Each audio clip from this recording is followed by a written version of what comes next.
രാജുവേട്ടാ എല്ലാത്തോലും ഉണ്ടോ നോക്കി ഇന്നലെ എടുത്താ ഇവിടെ അതിനൊരു പാടും പതിയൊന്നും കാണാനല്ല.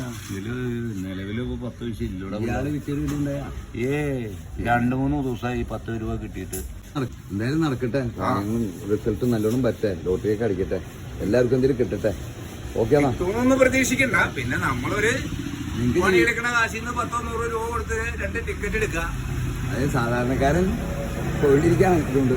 പിന്നെ തീർച്ചയായിട്ടും ശരിയാന്നാ. ഓക്കെ 10 രൂപ ആക്കിയപ്പോ ടിക്കറ്റിന്റെ പകുതി ചെലവായി. സാധാരണ രീതിയില് ഇപ്പൊ 200 ടിക്കറ്റ് എടുത്തു കഴിഞ്ഞാൽ വിറ്റ് തീരുന്നത് ചിലപ്പോ 120 തീരും, ചിലപ്പോ 110 തീരും, ചിലപ്പോ 150 തീരും. ഡെയിലി ബാലൻസ് ആണ്. ഒരെണ്ണല്ലേ ഡെയിലി എടുക്കണ്ടല്ലോ, ഒന്നും കിട്ടണ്ട. സുരേഷ് എന്നാലും എടുത്തു നോക്ക്.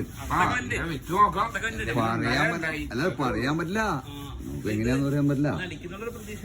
ഇൻഷാല്ലാ നടക്കട്ടെ. രാജുവേട്ടാ ഓൾ ദി ബെസ്റ്റ്. ഞാനീ പറഞ്ഞ പ്രതീക്ഷിക്കൊന്നും വേണ്ട, ഒരു സേവന പ്രവർത്തനം എന്നുള്ള രീതിയിൽ ഇത് ചെയ്യാം. പിന്നെ നിങ്ങൾ ജനങ്ങൾക്ക് സേവനം ചെയ്യണയാണ്. അല്ലല്ല സർക്കാരിന്